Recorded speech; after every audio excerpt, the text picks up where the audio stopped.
Welcome to the Simply Financial podcast. I'm your host, Christopher Calandra. Thanks for joining me today. I want to increase your financial IQ with today's episode. I have a guest with me, Bob Kane. He is from the Villages area in Florida, near where Elliott Wealth Management's Florida office is. And he is coach, leader of a Dragonboat team, the Leatherneck Warriors. There's a women's team, a men's team, a mixed team. Elliott Wealth sponsors his team, and the practice has a long-standing relationship with the Dragonboat community.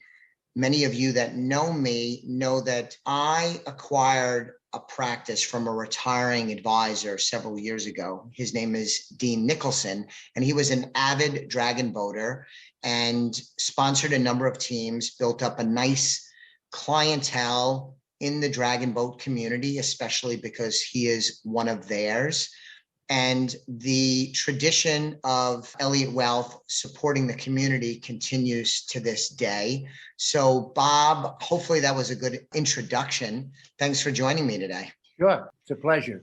Yes, so you are an accomplished coach for the Dragonboat community there in North Central Florida.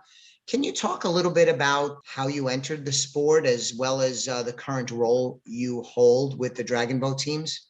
Well, first of all, Dean is a good friend of mine. We're both Marines.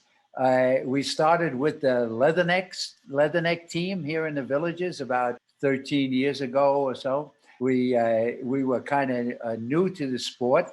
And at that time, the sport was not really flourishing at a high level in the village area, but we changed all of that. We had a good bunch of people who were really focused, and they came from all walks of life, but most of us were Marines. And we kind of got started by the seat of our pants. We started racing, and we had our ups and downs. But once we got focused, it was a whole new ball game.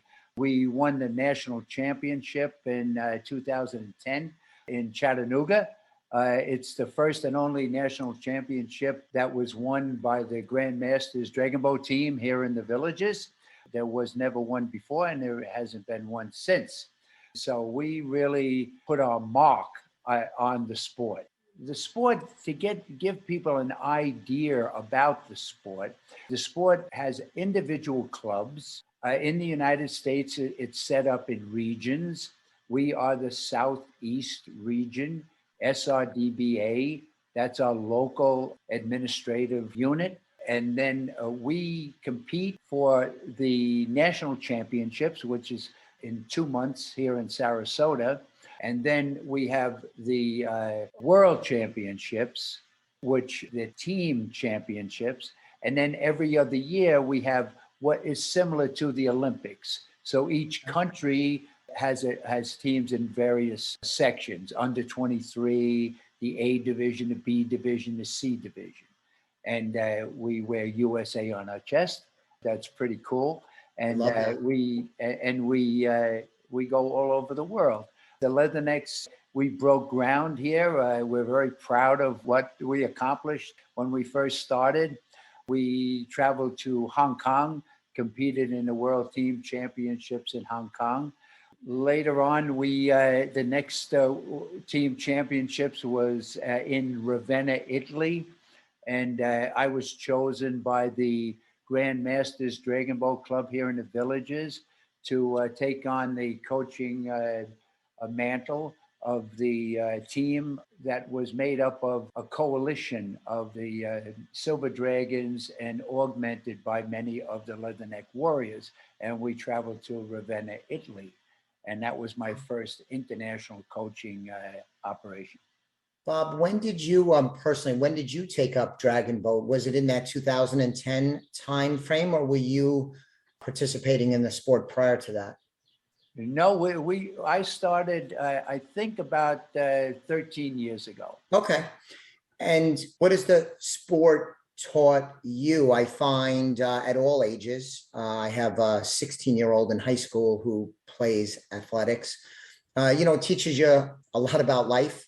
I find it interesting for retirees who take up a new sport, like a lot of dragon boaters do in probably all over the country. I just know a lot of leathernecks are first-time dragon boaters who are looking for something new.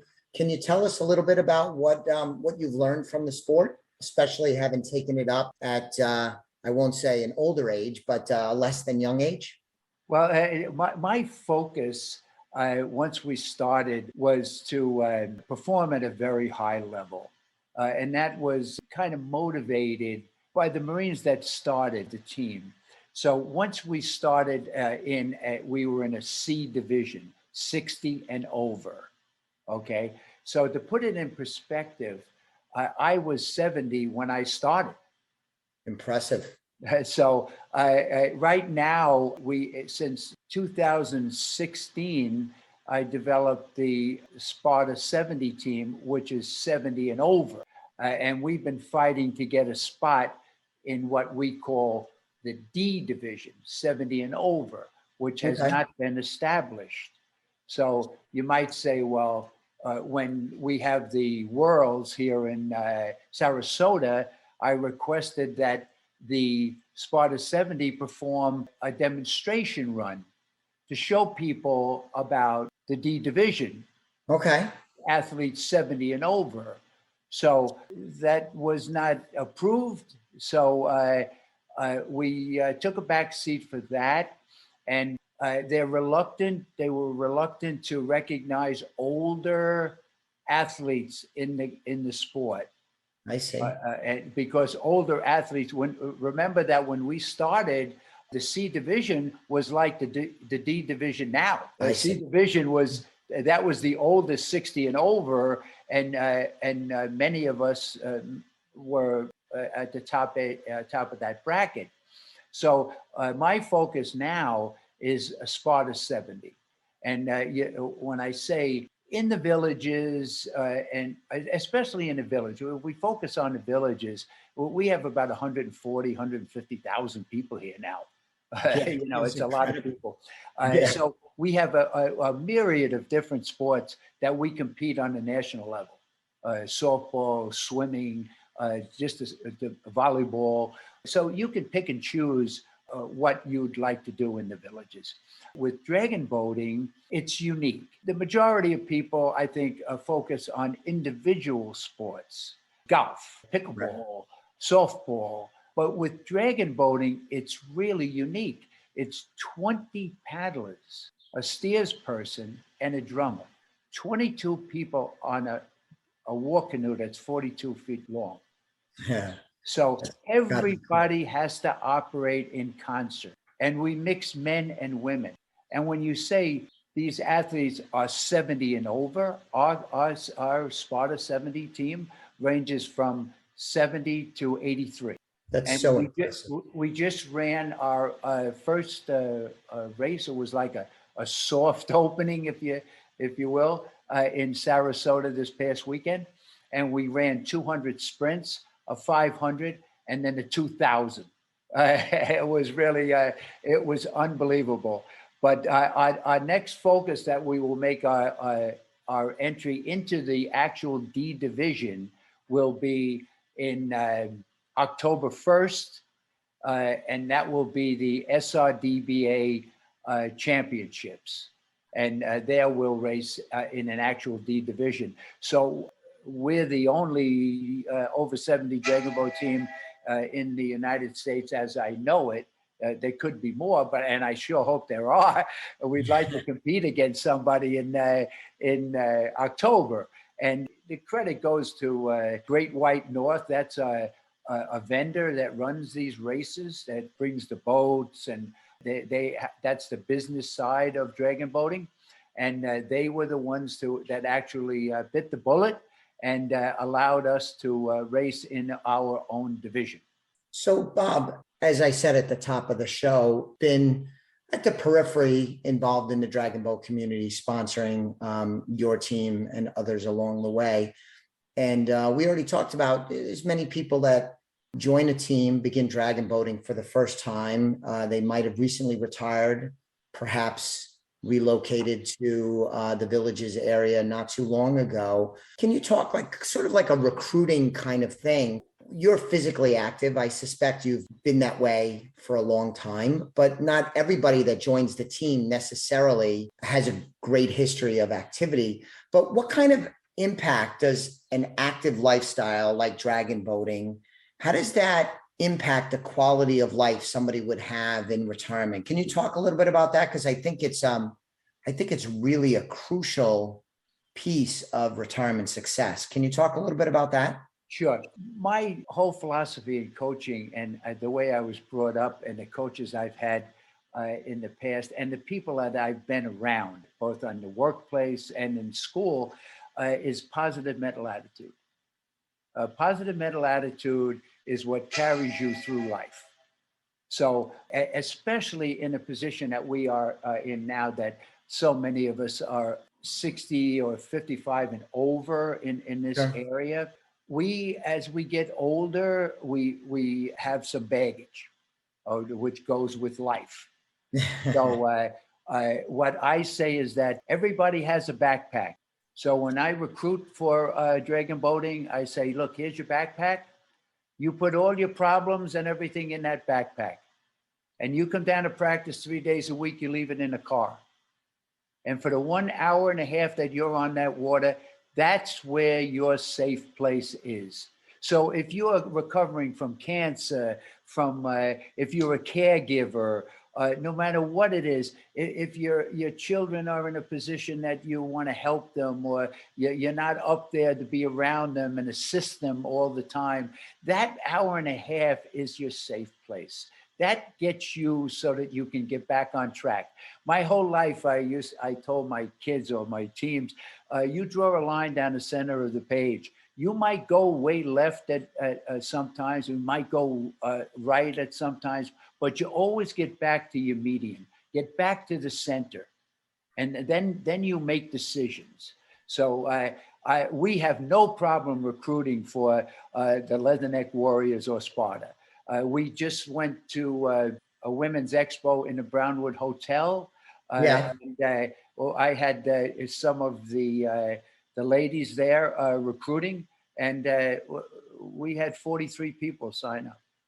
That's amazing. Now, I know it's growing in popularity. I think it's awesome. And as I said, I think active lifestyle, it doesn't need to be dragon boating, but as a financial planner, Bob, seeing things from a different vantage point in terms of planning money and when to stop working and where you're going to generate income from and all of that stuff. It's incredibly important.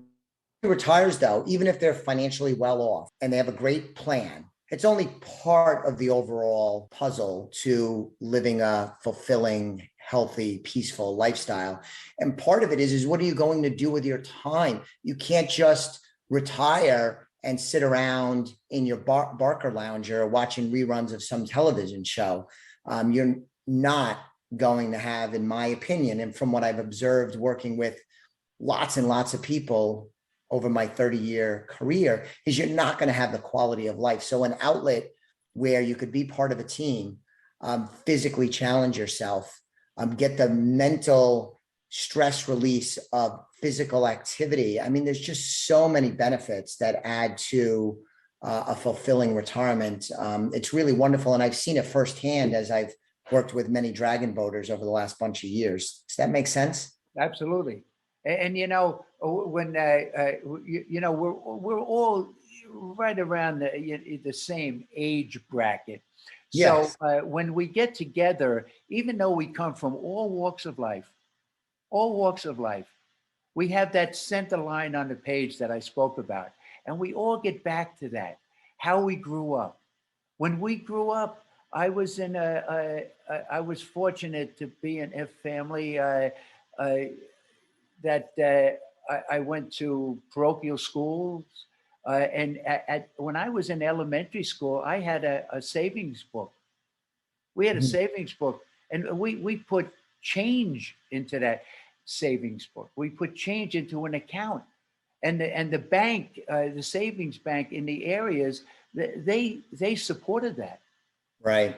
So right away you're handling money, you're saving it, even if it's pennies or dollars, or you see it grow.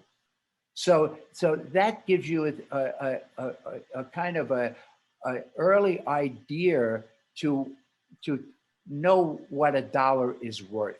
When we were growing up, I think it was like 14 to 16, we went to the Board of Health and got working papers. So we went to work while we were still in school. And most of the people that I know, men and women, my wife, we went to work. And it was a common thing. I mean, it wasn't that, Johnny's got a job. Well, yeah, Johnny, James, Joyce, we all had jobs, whether it was packing bags in an A&P, or I worked in an ice cream parlor that was pretty big, and it was owned by two women. And they used to say, well, you're a soda jerk. And we used to say, well, not really, Thelma, we're Sweetwater chemists. And we were only like 16, and we knew enough that we have to have pride in our work, but we also knew that we had a sense of humor, and that sense of humor and the work ethic that was built by our families in us, all of us, most of our parents and everything went through the Depression. And consequently, after that, subsequently, they went to war. So we were the product of people who sacrificed for every generation. And the value of a dollar has to be taught really early in life. Really early in life. I remember reading an article years ago, and it was a study by two high school students. Both had the same grade point average and whatever. One went to college, and the other went into the trades. And the fella that went into the trades, he had a positive cash flow from the day he graduated from high school. The boy that went into college, he was in debt for 4 years. So he didn't have a positive cash flow for 4 years. That fellow who went into the trades had a positive cash flow for 4 years. I mean, he was way ahead of the game. And when we look at it now, I have two children that both graduated from college, but we were able to get them through college by our own financial planning that we took on early. And that was from our work ethic built by our parents and grandparents and uncles and aunts. And yet we knew what they sacrificed in order to make us successful. And our children, they made good choices when they went to college. They were able to come out, and they knew they had a competitive career span, so they could actually get a job. For somebody to come out of high school now, and if they're ill prepared and they make bad choices, and they never ask the college administrator or the guidance counselor in high school, is what is my perspective? What is my opportunities if I choose this major when I come out? What kind of a salary can I get? If they don't make good decisions like that, then it's difficult. I think that most of the people that I come in contact here, they have made good choices in life, and now we're here. But let me tell you, when you're young, you're eager, you're working, but you make good choices. I was a New York City firefighter for 27 years. Okay. I had many jobs, working on the side, doing different things, but my work ethic was such that I was able to make sure that my family had the little bit extras. We're able to go to vacations, and that was all pre-planning. And it certainly was not all on me, because my wife is my partner, and she's really the boss. So I'm the factory worker, and she's the foreman. But together we're a good partner. And I kind of just I think that everybody I come in contact in dragon boating, we have plenty of husbands and wives, and we're all kind of with the same kind of philosophy. And it's always the fact that we're always kind of working for others. so that if we prepare ourselves during our time that our earning power is the best, Yeah. then we're able to enjoy life through others, our children. We're able to say, look, don't worry about that. Maybe we can help you out. And that takes pre-planning. I mean, you have to really do that. With most of the guys that I know, they're workaholics.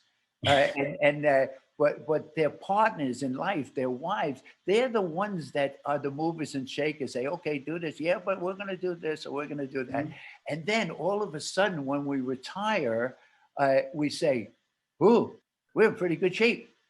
You know, yeah. You're in pretty good shape. That makes the bumps in the road, they don't become Mount Everest. and I can tell you that all the people that I know and that I've known in dragon boating, the athletes that I know, they are exceptional people. And the nurses, we have doctors, we have engineers, we have policemen, we have financial fellows, we have everybody. But let me tell you, when you get older, I'm 83, and I've started in dragon boating in the D division. And when I look at the sport and they're reluctant to recognize the D division, I write the SRDBA. I said, I won a national championship in the villages, and I was in the D division when I started. That's right. Hey, Bob, let me ask you this just before I forget. Where did you work for the New York Fire Department? Where were you? Well, I was I worked in almost every borough when I got promoted, but I spent most of my time in Brooklyn. Okay. I was born in Brooklyn and grew up on Staten Island. Where in Brooklyn? Bushwick. Yeah, sure. I worked there. So I was born in my wife and I were born in Brooklyn. And I love saying that because when we grew up, we were very cosmopolitan. We were surrounded by the United Nations. I mean, we worked side by side with every nationality, every religion, and it was like commonplace. I played ball for the CYO, and we played in the parade grounds, and we just got a ball. When we played in the parks, we didn't even have a ball. We went to the park department, went to the parkie and said, look, I need a basketball to play. And we go over there and play until our hands were sore. And then we'd go to the corner and to the candy store. We'd get a devil dog and a Coke and sit on the curb and shoot the breeze for like an hour and then go back and play some more. But it wasn't so much money at that time. So we were able to enjoy the sport. I played ball on the fields with Joe Torre, Rico Petrocelli. I'm talking about guys that excelled in college and then in the pros. And we weren't paying like all kinds of money for coaches and what have you, like they do today. So it was a different way of life. And I think that way of life kind of built us to be great athletes as we got older. So now there's so many people that are that when we hit those bumps in the road, I've had prostate cancer, lung cancer. I've had multiple melanomas, but we are blessed. We are blessed here in the villages to have Shands, Dr. Shands and Moffitt, and they take care of us.